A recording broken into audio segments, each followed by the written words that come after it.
King Charles III's newly inherited massive net worth. After the passing of his mother, Queen Elizabeth II, King Charles III's net worth is said to have quintupled. Although having a net worth of $100 million as a prince, King Charles has risen to the 5th position of the richest monarch in the world, accumulating a whopping $500 million in inheritance and overseeing a monstrous $42 billion in assets. Let's find out how King Charles accumulates his new massive wealth. Number 1. The new head of the firm.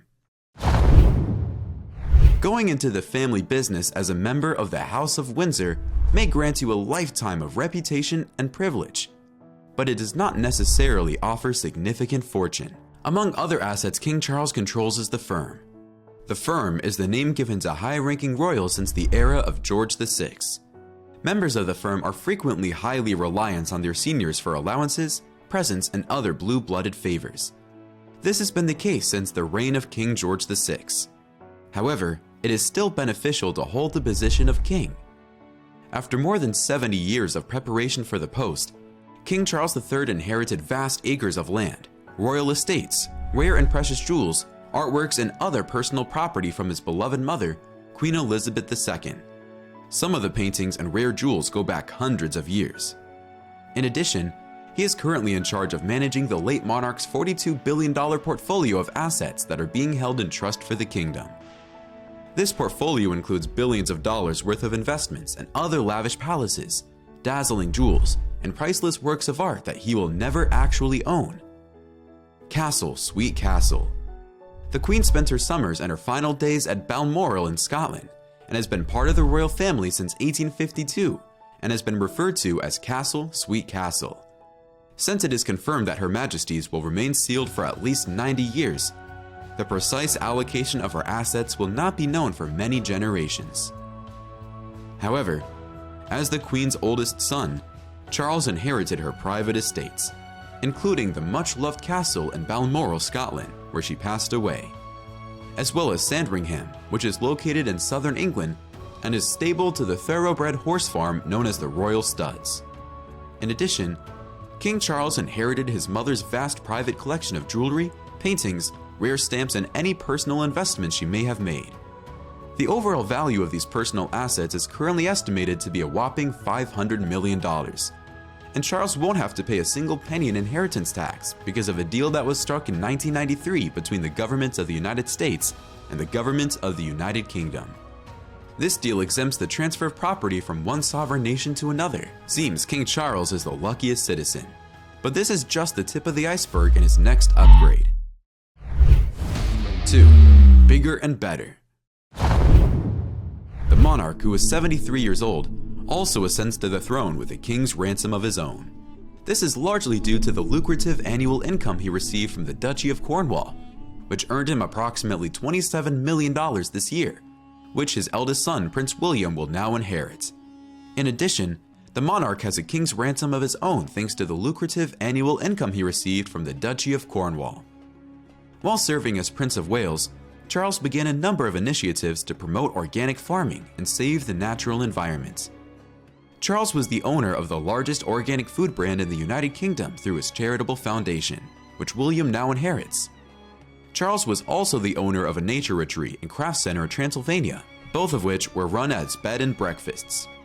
Sandringham, one of King Charles's royal homes, is located on 20,000 acres and features its very own stud farm for horses. This property is part of the State of the Union.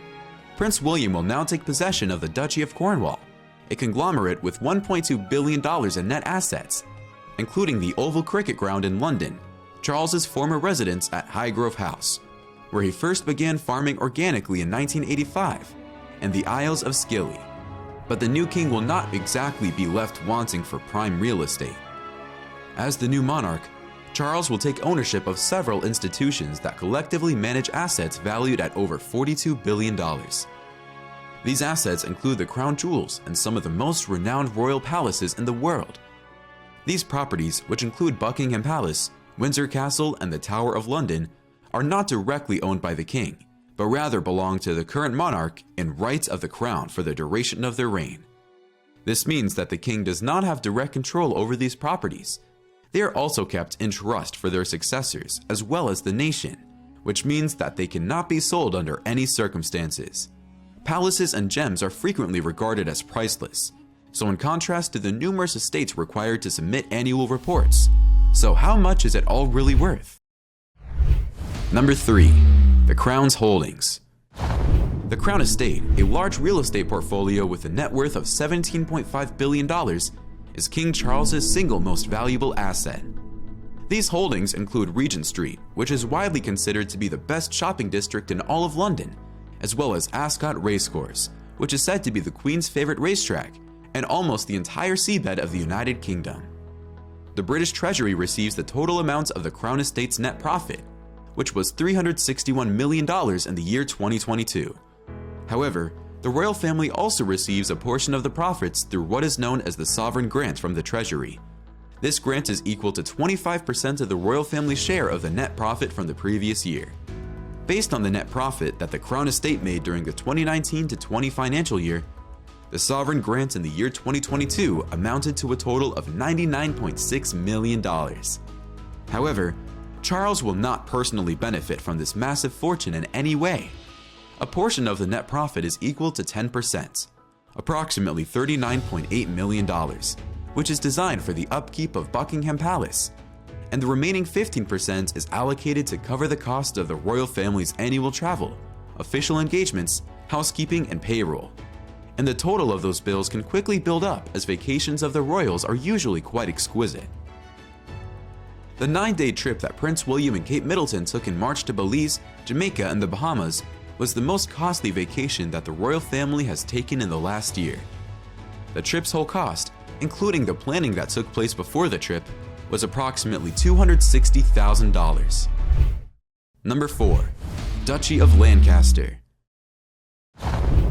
Charles does not rely solely on the income that he receives from the sovereign grant.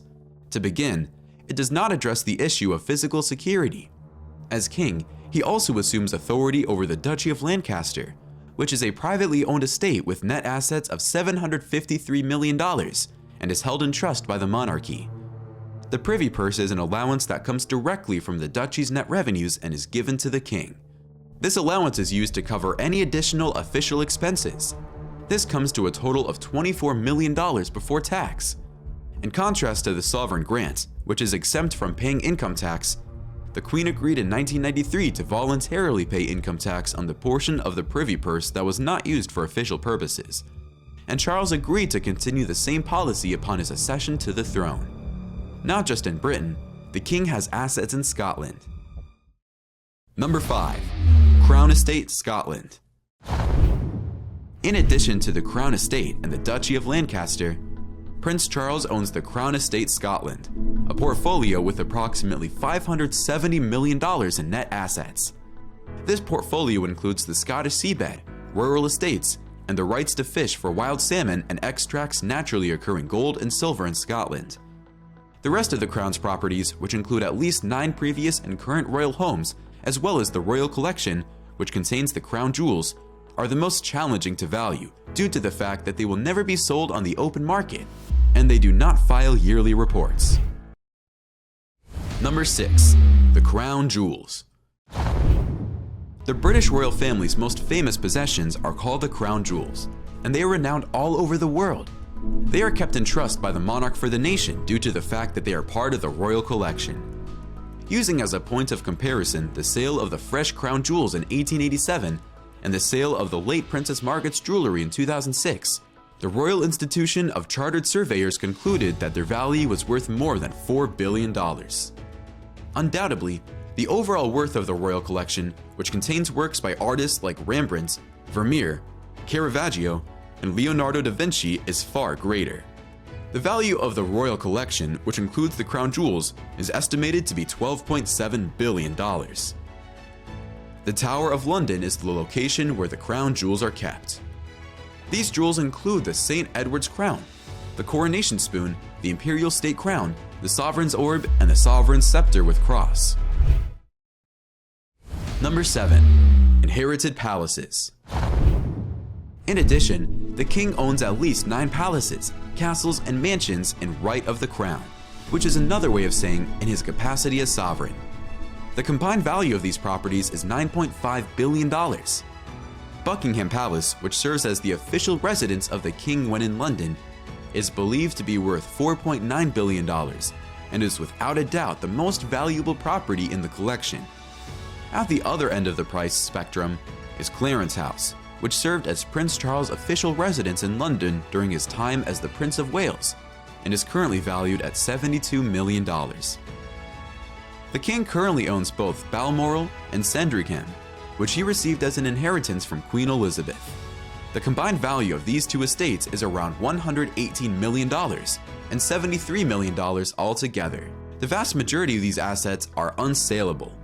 However, if the new monarch chooses Charles as his regnal name, he would be prudent to recall what happened to King Charles I material goods after the people of his country executed him in 1649.